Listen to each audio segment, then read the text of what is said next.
Hi, good afternoon, everyone. My name is Izzat Hazim. I'm from Malaysia. I see you guys have come back from your coffee break. I hope everyone is alive. And no one's asleep. All good? All right. Well, first of all, I would really like to thank AYAC Thailand for having me, and also our leader from Malaysia, Deborah. I got to say that the team from AYAC Thailand, they are very helpful and very proactive. As an entrepreneur, when Deborah told me that I was supposed to come and speak at this carnival, I was very happy. And as an entrepreneur, I feel like if I'm coming to Thailand, I might as well make the best out of it, grab the opportunities that I could. I mean, while I'm here, why not do business? And they have helped me a lot, arranging meetings, and very friendly and helpful. Big round of applause for AYAC Thailand. Thank you so much. And being here yesterday and today has taught me a lot. And I'm just so impressed with all the stories from different entrepreneurs, different backgrounds, and these ideas and the journey that they've been is why we are here today. And this is what I believe is empowering entrepreneurs. Thank you very much. So coming back to my subject, which is risk management. I've given you a little bit of time to have a look at this picture behind me that asks the question, why do cars have brakes? Can anyone answer? Anyone at all? Why do cars have brakes? All right, to stop? Yeah? Because you paid for it, it comes with a package. Cars have brakes, so they can go faster. Coming from a risk management point, can you imagine if cars do not have brakes? You will be driving and you will be crawling at a 2 kilometer speed per hour. Having brakes, it gives you the control and it lets you manage how you want to drive the car. And this enables you to go really fast, 100 kilometers down the line. As an entrepreneur as well, I believe in doing things differently. I always challenge the status quo. Now, if you don't mind, I'd like to take you on a journey. Can you imagine yourselves in the car? All right? You're driving down and you're cruising on a nice speed, let's say 80 kilometers per hour, on a nice country road. Not in Bangkok, because the traffic is horrible here. All right? As you're coming along, you hit a bend or a corner. And on the other side, since it's a blind spot, you don't know what's coming your way. It could be hazardous, because there's a lot of uncertainties. This is where risk management comes in, not to only tell you about hazardous things or uncertainties. Worst case scenarios can be very bad. Having one example, look at this picture behind me. Can anyone tell me what this is? Anyone at all? I'll start with giving you a clue. It has caused 11 deaths, $62 billion in market cap, revenue, and cleaning cost.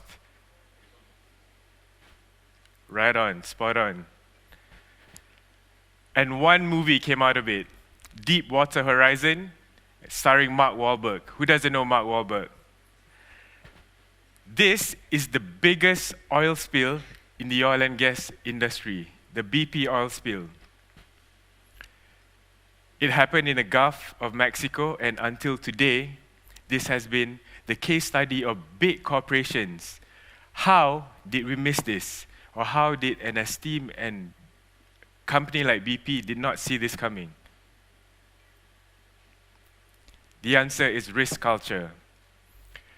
Most of the time, people at the top level, your board, your directors, your senior management, when they look at things, from their standpoint, everything looks good. Everything looks like it's going just fine in the company. But in reality is, when you go down to operations, there are a lot of major problems that are not being reported to the higher level. And this creates a gap between the operations and the decision makers.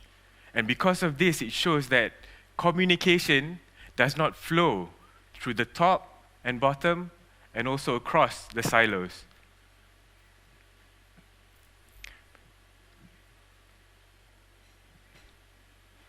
Coming back to risk culture, maybe I can give an example that we can relate. As Asians or ASEANs, we take pride in being polite and being respectful to our elders, to our seniors, and in workplace to our superiors. Being respectful and being polite is great. It is really great. But this causes us to have fear to report negative things because we take pride in positivity. This culture is what led to most disasters that happen in companies which did not foresee it, not because it is not happening, it's because communication between operations and the top level has a wall or a gap. What is the answer to this? How do we solve this problem? Enterprise Risk Management, ERM. What does ERM do? It asks you one very important question. What are the major risks that will stop you from achieving your mission? I will take one of our clients as a case study, Heineken. Anyone knows what Heineken is? Oh, I see someone getting excited at the back there. Yeah? No, happy hours later, not now. Heineken is our client in Indonesia, where we manage for them their supply risk chain, their reputational risk,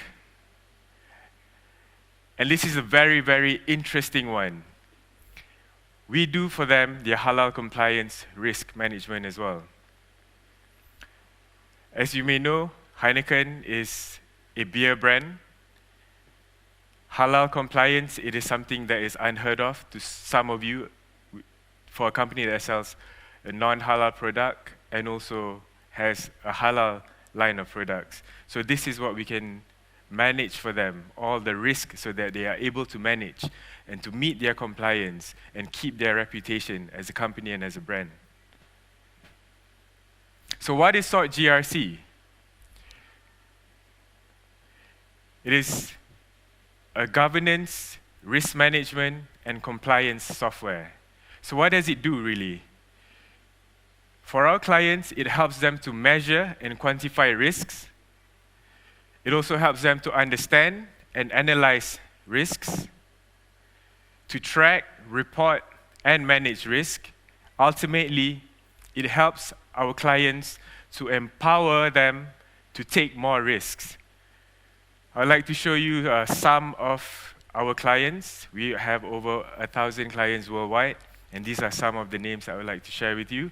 For example, NASA, we save them multi-million dollars a year in reporting alone, and they spend a lot of money to generate reports because they have various different stakeholders, from government bodies to corporations. And if you can see, World Bank is also one of our clients. Back in Malaysia, we have Petronas, which is a big oil and gas conglomerate. What we do for them is they have major projects all the time. So by using a platform and a software, it helps them to communicate between the project owners to the contractors, to the subcontractors, down to the operation in terms of compliance, in terms of governance, and in terms of their supply chain risk. MRT Corp, they are a railway company. They've used us for their construction of Line 1 and Line 2, and the project was worth $28 billion US, and we help them to mitigate all their possibility of disaster and bad things happening, basically. So as an entrepreneur, it is always great And I can really, really relate to this, for us to always look forward, to move on to the next thing, to expand our business, to take on more challenges, and to increase our bottom line every year in revenue. Before I leave, I would like to leave you with this question. What are your major risks that can stop you from achieving your mission? Thank you very much.